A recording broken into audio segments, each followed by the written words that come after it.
sports sedans, Oscars, whatever you like to call them. And it is Wayne Huxford leading Roger Freeth. John Osborne in third place. Freeth having a great battle out front with Huxford. The Capri, now the Starlet. And look at Freeth climbing all over him now. He's taken a couple of laps to get in the groove. He was quickest in qualifying by 4 seconds nearly.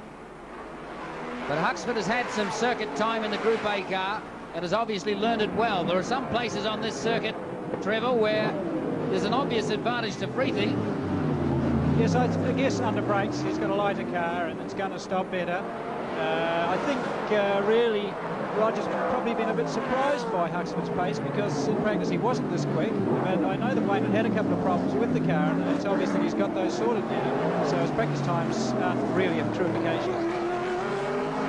Wayne Huxford driving a pretty defensive line though, Trevor. He's always on the inside of the turn approaching it, so he's not really into his fastest stride, is he? Roger Freeth not allowing Wayne Huxford the luxury of getting his pace line worked out. No, but I guess by the same token, he's not letting Roger do his best lap times either because he's driving a pretty defensive race. But it's pretty exciting. You know, these guys are really having a race out here. Probably an indication of that is that Osmond's actually caught up some ground in third place while they battle. Huxford still leading Roger Freeth. Huxford in the Capri. Very old car now. And Roger Freeth in the Starlet. So you can see the difference there. The Capri is getting away out of the corners because of the horsepower. Roger's picking up again under brakes. He's trying to get up the inside here. I doubt if he can make it. He can't. But wouldn't be surprised if before the end of the race he does, actually, because he's so close. Certainly it's only going to take a minor mistake by Huxford, isn't it? Looking back further, there's Don Grindley, Willis, Lancaster, Francevic, and the Nissan 300, which Kane Scott is running, a new import. Hasn't had any practice time in it at all, went out for 2 laps. Don't expect him to be on the pace in the first race. But out front it is still Wayne Huxford leading Roger Freeth. Well, Trevor will probably disagree with me, but there's an old saying, you can't beat cubic capacity. We've got 5 litres of Chevy here, trying to hold back 4 litres of old Pommy Rover. Oh, the race isn't over yet, come on. Well, Trevor, about now, we've got 5 laps to go and 4.5 laps to go in this sports sedan, or should we say now, the Lucas Thunder Saloon Series race. 4 laps. What do you reckon? Are they going to make it through to the 8 laps? Do you reckon?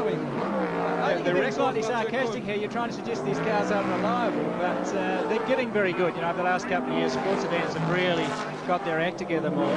It's interesting that these 2 cars, one's 4 litre, one is 6 litre, but how even they are is a good, you know, it's a credit to how they've worked out these rules. They have different weights for different horsepowers, and here you've got 2 pretty even cars because of it.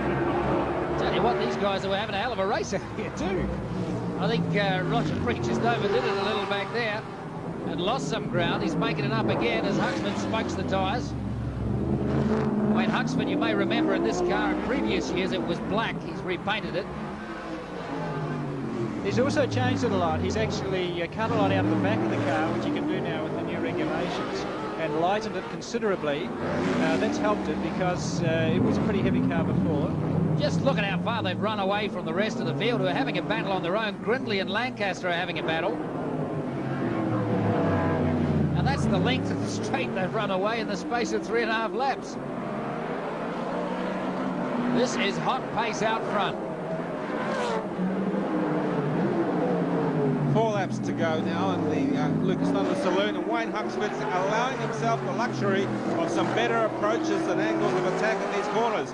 So the pace is on now, the lap times have come down. We're looking at 1 minute 32 second laps, which is, while it's slower than their pole time, you can understand it when they're driving like this in such a competitive manner. They're trying to make sure, obviously Huxford does not want to give away this lead, and Roger Freeth knows he's got to stay that close to Wayne Huxford, try and force a mistake. Now, I think that's a little bit of engine smoke, isn't it, Tony, out the left-hand side of that Wayne Huxford car? Well, with these Thunder Saloons, I'm always reluctant to comment on whether it is engine smoke or some oil leaking onto an exhaust or tyre smoke. You leave that to me, Tony, because obviously I seem to have it in for them, as Trevor will tell you. Yes, you do have it in for them. I know you're a single-seater man at heart, but you've got to admit this is good racing. And look at this, they're side by side, and have been virtually every time. He's done it. I will say he's got there, has he? No. I think what's more important is that we have a Wellingtonian leading a couple of Christchurch fellas. Well, Where are the Aucklanders gone? Roger Freeth would like being called a Christchurch fella, but it's interesting. It is pretty New Zealand-wide, this race, isn't it? Whatever the result, you can be sure these guys are loving this dice, because this is actually the closest I've ever seen well, the big cars, as we call them, the Thunder Saloons. I mean, any slightest misshift by Wayne Huxford there, Roger Freeth will be straight through and grab a first place of him. Yes, I have a feeling that these two are probably amongst the best actual drivers in this field, and they're driving cleanly. They're able to race bumper to bumper without ploughing into each other. It's good stuff. Robbie Francevic's parked it. Well, actually, that car's supposed to be one that does do 8 laps, isn't it? I mean, that's one of the sort of what we call the high-tech cars. But these are the muscle cars. Look at them go now, sideways. I noticed that their tyres are probably starting to go off with this pace. They're both getting a little more sideways as the race goes on. What happens is the rubber overheats, and eventually the car moves further and further sideways on the exit to the corners when they're trying to get the power down. That's a pretty good gap now that Wayne's got. I'm not sure why. I think maybe Roger is getting a little looser. He actually did this a lap ago, didn't he? Exactly the same thing. Same place again, and Freeth, he goes real wide there. Can't get round, and he's lost the ground again. Now that's going to take at least half a lap to try and make that up again, or a mistake from Huxford. That looked like a missed gear shift to me. It was almost as if he just didn't have it when he wanted. I just saw a flash of the oil flag out there too. Obviously there's a little bit been spilled. It's interesting. I know Roger's done a lot of work to the Startlet over since he bought it off me. He's changed the differential, he's changed the gearbox to a 5-speed. He was saying that the 5-speed here is much better than the 4-speed. He's got the right gear normally to get through these corners, where with the 4-speed he was in between 2 gears when he needed to be. He was pretty confident actually, and I'm a bit surprised to see him behind here. Well, that slow car got in the way of Roger Freeth there. That's really given the incentive now to Wayne Huxford to get into his stride, take the attacking line and bring those times down. So Roger's got to fight harder. He's getting a bit untidy with some tail end stuff. He's lost the initiative to hold on to the back. Can he fight it back? He can only do it by driving really hard and standing on those brakes, working those tyres, and you can see it's real loose in the back now. Oh, they're great to watch, these two. Both very talented drivers in these big muscle cars. Quite happy to race close, although they're not at the moment. And Roger Freeth is going to have to do it all under brakes again. He's certainly pushing hard at the end.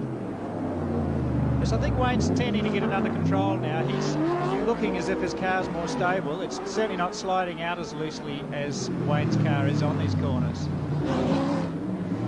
This is the best race I've seen with sports events for a long time, and you know, I think it means that later on when they have their series through January there'll be some exceptionally close racing. 2 laps to go now in the Lucas Thunder Saloon race, race 1. We'll have another race for these cars tomorrow on the main day for the Nissan Mobile 500. But this race currently being led Wayne Huxford in the Ford Capri, Chev Power Ford Capri, from Roger Freeth in the Mainfreight CRC 4-litre powered car, originally manufactured and race built by Trevor Crowe, our commentator today. Actually, Huxford got balked just a little there by Nigel Hopgood. So it's given Roger Freeth a little chance to get some of the gap back up again. Coming up to the checkered flag lap now. Race starter come finisher with the checkered flag out for the hard-working men of Thunder Saloons.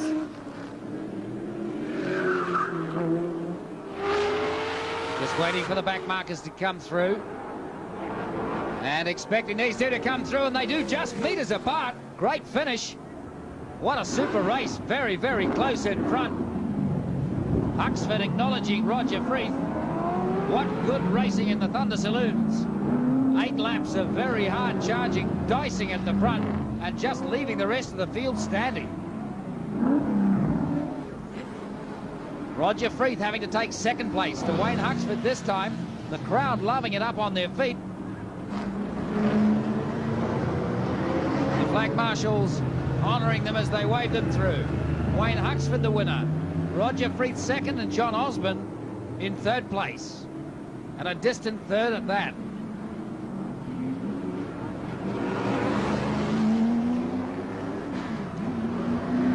Well, that bodes well for some motor racing. If only you could have a 4-hour race that lasted that well. Was raced that closely. I mean, it really is a different nature altogether, isn't it? When you get a nice little sprint race with big grunters like that. Tony, Wayne Huxford's done pretty well. From what I understand, he had a pretty comprehensive shunt last week at Ruapuna Park. After the checkered flag, one of his competitors tried to rearrange the front of his car, so to speak, and he's had a lot of work just to even get here. Yes, he had a big argument with the Armco, these steel barriers, and they tore the front corner off the car. They've rebuilt it this week. It's not quite as good as it was before. It's got a big hole in the radiator that they've had to weld up and a few other things, but obviously it was good enough to do the job here. It's interesting that the Nissan, which I'd expected to go pretty well, was fairly well back, but it's early days for that. That's an American-built car.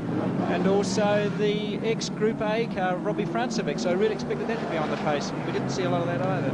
But I think it is going to be the case for the weekend, certainly in tomorrow's big race, that it will be a battle between these two again. Whether or not John Osborne can get close and some of the others down the field, perhaps Greg Lancaster, but it looks as though it will be a battle again between Huxford and Freeth.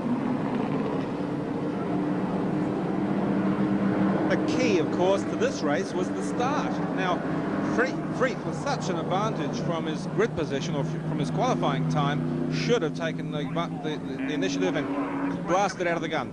But probably, Trevor, the torque of the low-down grunt of the Huxford car just gave him enough, got the traction, got to the first corner first. The results might have been totally different had Roger Freeth allowed himself to get clean air and poke his nose in front at the start.